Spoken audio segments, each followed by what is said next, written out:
Hello everyone. पिछली videos में हम लोगों ने यूपीएससी में ड्रेनेज चैप्टर जो कि one of the most important है उसके प्रीवियस ईयर सॉल्यूशंस को देखा था और उनके एनालाइज को देखा था। उसको देखने का ये फ़ायदा मिल गया था और हम लोगों ने क्या किया था, उसकी जितनी भी थीम्स थी उसको हम लोगों ने इस तरह से डायरी पे लिख लिया था। अब थीम्स को देखने का ये फ़ायदा था क्या कि हम लोगों ने एक चीज़ को ऑब्जर्व किया था कि यूपीएससी में ड्रेनेज से रिलेटेड जो थीम्स है वो केवल केवल आधे पेज की हैं इतनी थीम्स, लेकिन इन थीम्स के ऊपर यूपीएससी 100 से ज़्यादा सवाल पूछ चुका है। फिर और ऑन एन एवरेज हर साल 1 से 2 सवाल आता है, चाहे सिविल सर्विसेज की बात करूँ, एनडीए की बात करूँ, सीडीएस या फिर ईपीएफओ, असिस्टेंट कमांडेंट, कमांड जो साइंटिस्ट, जितने भी यूपीएससी एग्जाम कराता है सब में 1 से 2 सवाल आते ही आता है ड्रेनेज का। अब थीम्स को देखने का ये फ़ायदा हो जाता है कि थीम्स हमारी लिमिटेड होती है, लेकिन उनके उनके एप्लीकेशन बेस्ड क्वेश्चन जो है वो बहुत सारे बन सकते हैं। तो हम लोगों ने ये देखी थी सारी थीम्स उसकी क्या थी। उसका थीम्स को देखने के बाद हमने सारे उसके सॉल्यूशंस कर लिए थे। और फिर आज की वीडियो में हम लोग यूपीएससी का जो one of the most important एक और टॉपिक है हमारा ज्योग्राफी का, जिसको हम लोग रिसोर्सेज एंड मैन्युफैक्चरिंग इंडस्ट्रीज बोलते हैं, जिसमें हम लोग चाहे फॉरेस्ट हो या फिर जो हम लोग की अलग अलग तरह की क्रॉप्स होती हैं या फिर हम लोगों की जो हम लोगों की एनर्जी होती है, for example renewable energy, non renewable energy, जितने भी रिसोर्सेज होते हैं उनकी लोकेशन क्या होती है, इन सारी चीज़ों के इस क्वेश्चन को देखेंगे तो हमारे करने का वही तरीका होगा। पहले हम लोग एनालाइज करेंगे प्रीवियस ईयर को, उसके बाद उनका सॉल्यूशन करेंगे।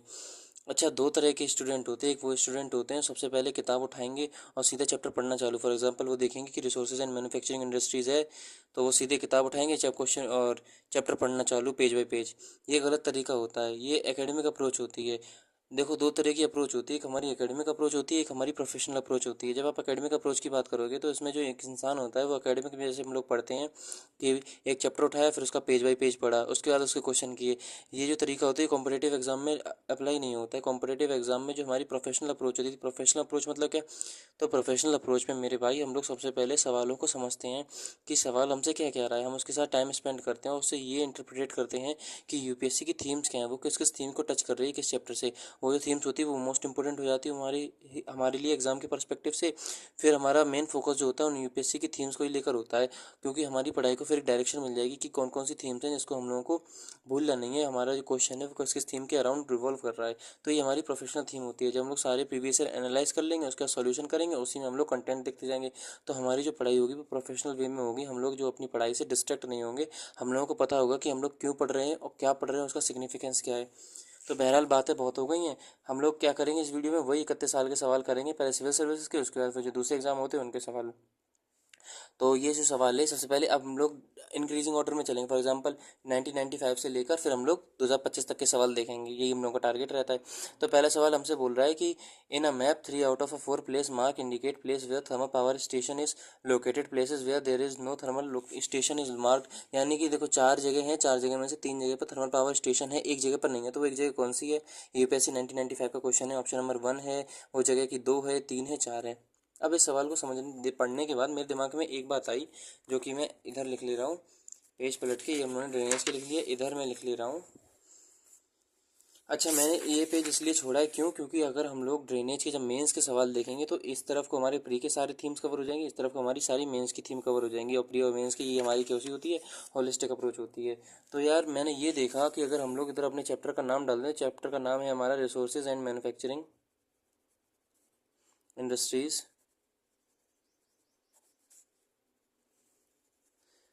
तो उसमें मैंने ये चीज़ को देखा कि सबसे पहला जो सवाल हमारा बन रहा है वो लोकेशन के ऊपर ये बना कि थर्मल पावर प्लांट की लोकेशन क्या है।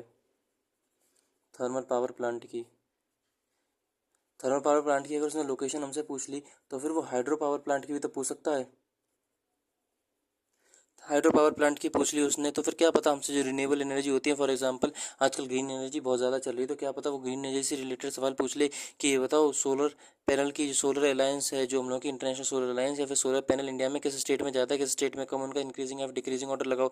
कोल से रिलेटेड सवाल पूछ सकता है कि कोयला की फील्ड पूछ ली हमसे, या फिर कोयला से रिलेटेड उन्होंने स्पेसिफिक सवाल पूछ लिया कि बताओ इस स्टेट में कोयला कहाँ पे पड़ता है, किस क्वालिटी का कोयला पड़ता है।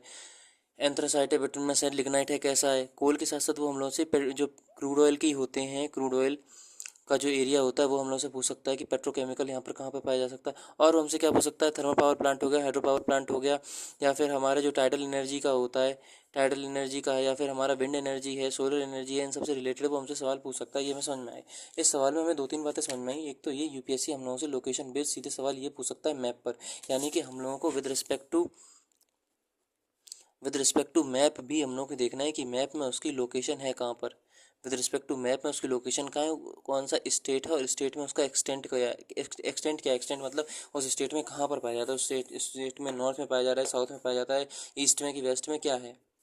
अगला सवाल हमारा क्या बोल रहा है कि और उसका स्टेट बताओ कि कहाँ पर वो माइन होते हैं। तो मैंगनीज एमपी में होता है क्या, निकल उड़ीसा में होता है, या फिर लेड और जिंक राजस्थान में होता है, या फिर ये हमारा एस्बेस्टर जो होता है वो हमारा आंध्र प्रदेश में होता है। यानी कि वो सवाल जो है वो हमसे और उनकी स्टेट कहाँ पर वो माइन हो रहा है, यानी कि हमें लोकेशन में ये भी देखना है कि कौन सा और की लोकेशन क्या है, कौन सा स्टेट है उसका, ये हम लोग को देखना है। अच्छा यार, और में देखो ये हम लोगों से क्या क्या पूछ रहा है, ये मैंगनीज निकल लेड जिंक। अच्छा, इसका मतलब हम लोग को सारे मिनरल देखने पड़ेंगे, साथ में हम लोग को गोल्ड सिल्वर हो गया, या फिर अभी जो सबसे ज़्यादा चल रहा है हम लोग जिसको लिथियम बोलते हैं।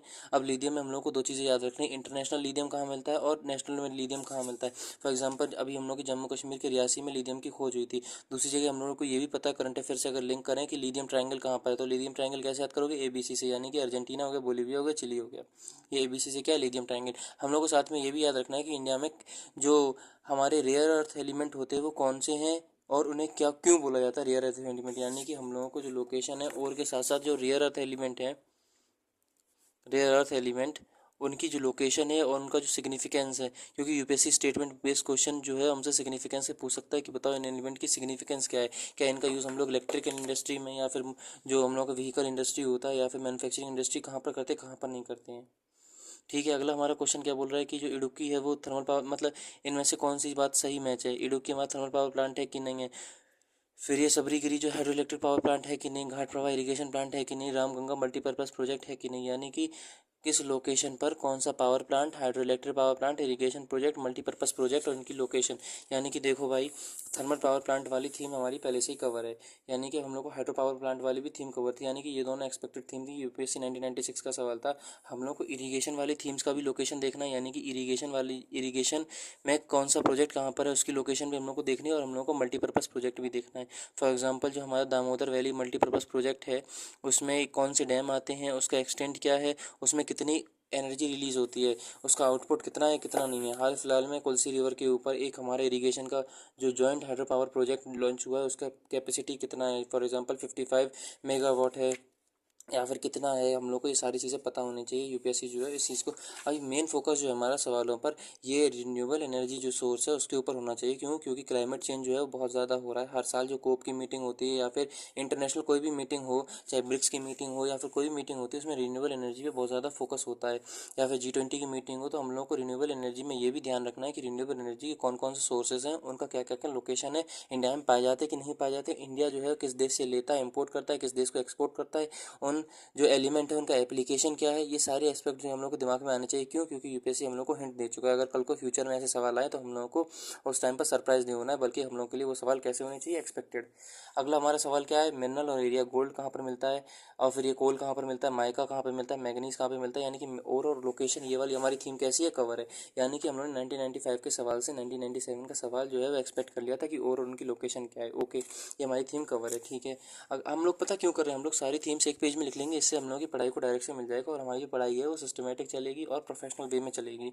बस यही हमारा मकसद है, क्योंकि एक बार हम लोग को थीम कब हाथ में लग जाए तो फिर हम लोग चैप्टर को तो आराम से पढ़ ही लेंगे। अगला हमारा क्या है, मिनरल्स और उनकी एरिया, ग्रेफाइट कहाँ पे निकलता है, लेड, सॉल्ट या फिर सिल्वर, उनकी एरिया, ये भी हम लोग आराम से कर लेंगे, थीम कवर है। अगला हमारा प्लेसेस और इंडस्ट्री, जामनगर में एल्यूमिनियम की इंडस्ट्री है क्या, मतलब मैचिंग करनी है। हॉस्पिटल में किसकी है, कोरबा में किसकी है, हल्दिया में किसकी, यानी कि लोकेशन और उनकी इंडस्ट्री किस प्लेस के ऊपर। अब देखो हम लोगों ने और उसकी लोकेशन तो देख लिया, यानी कि हम लोग साथ में क्या देखेंगे कि किसकी लोकेशन पर कौन सी इंडस्ट्री है। For example iron ore industry कहाँ पर है, आयरन ओर इंडस्ट्री के बाद हाइड्रो पावर एनर्जी, देखो ये लोकेशन में दे चुकी है। आयरन ओर इंडस्ट्री हमसे पूछ चुका है, वो देखो इस क्वेश्चन में हमसे आयरन ओर इंडस्ट्री पूछ लिया उसने।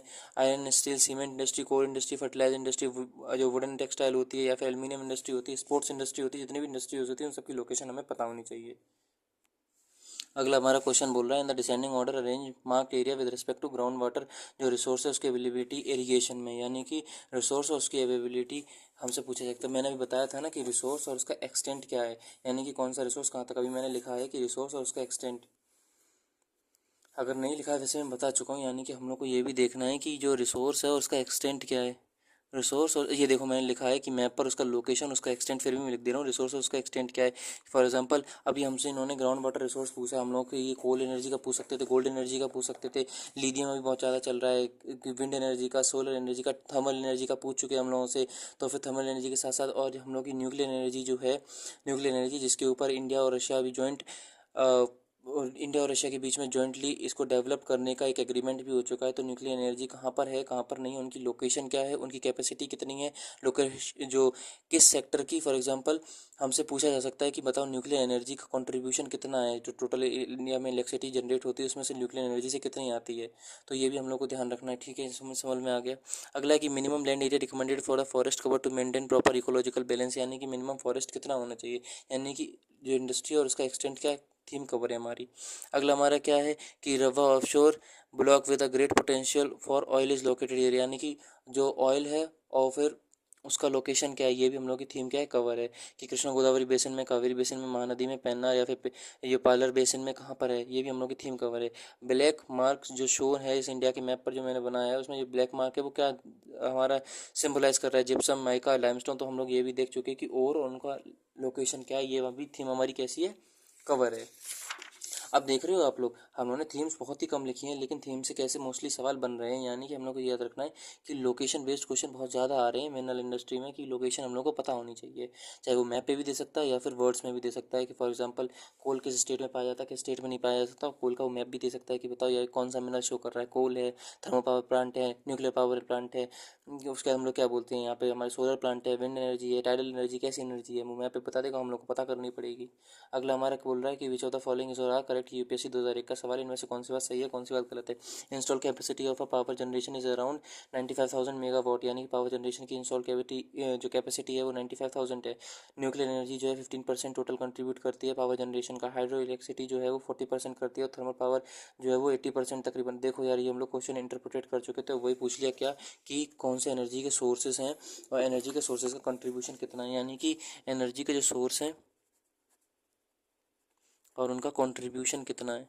फॉर एग्जांपल न्यूक्लियर है, या फिर जो कन्वेंशनल या फिर नॉन कन्वेंशनल तरीके होते हैं उनमें से उनका सोर्स का उनका कंट्रीब्यूशन कितना है, ये भी हमसे सवाल पूछा जा सकता है। अगला हमसे बोला which of the following is और आर करेक्ट, यूपीएससी 2004 का सवाल है कि कौन सी बात इनमें से सही है। National thermal power corporation has diversified into hydro power project, ये बात सही है कि गलत है। अगला है कि power grid corporation of India has diversified into telecom sector, ये दोनों चीज़ें देख चुके हैं। अगला हमसे फिर जो लास्ट क्वेश्चन उन्होंने आज की वीडियो का पूछा है 2004 का यूपीएससी का, कि मिनरल और उनकी लोकेशन, ये वाली थी हमारी कैसी है, कवर है। कोल कहाँ पर पाया जाता है, कॉपर कहाँ पर, मैंगनीज कहाँ पर, लिथियम कहाँ पे। तो हम लोग ये दो तीन चीज़ें देख रहे हैं आज की वीडियो के हिसाब से। पहली चीज़ तो ये कि लोकेशन बेस्ड जो है वो बहुत ज़रूरी है, चाहे मैप की बात हो चाहे बिना मैप की बात हो, हम लोग को लोकेशन पता होनी चाहिए। दूसरी बात कि किस सेक्टर से कितना हो रहा है, टाइडल एनर्जी हो गया, मल्टीपर्पज़ प्रोजेक्ट हो गया, इरीगेशन प्रोजेक्ट हो गया, या फिर रेयर अर्थ में जो एलिमेंट हो गए वो। मोस्ट प्रोसेसली हम लोग को रिन्यूएबल सोर्स ऑफ एनर्जी पे ज़्यादा ध्यान देना पड़ेगा। आज की वीडियो में हम लोग को ये समझ में आया। तो अगली वीडियो में मिलेंगे, अगली वीडियो में हम लोग बचे हुए प्रीवियस एनालाइज को देखेंगे, और ऐसे हम लोग की सीरीज चलती रहेगी। सबसे पहले प्रीवियस एनालाइज को देखना है, उसके बाद हम लोग को प्रीवियस का सॉल्यूशन देखना है। तो अगली वीडियो में मिलेंगे। कोई सजेशन हो आपका या फिर आपको कुछ और इंटरप्रेटेड किया हो आपने वीडियो से, तो मुझे ज़रूर बताना। टिल देन, जय हिंद, जय भारत।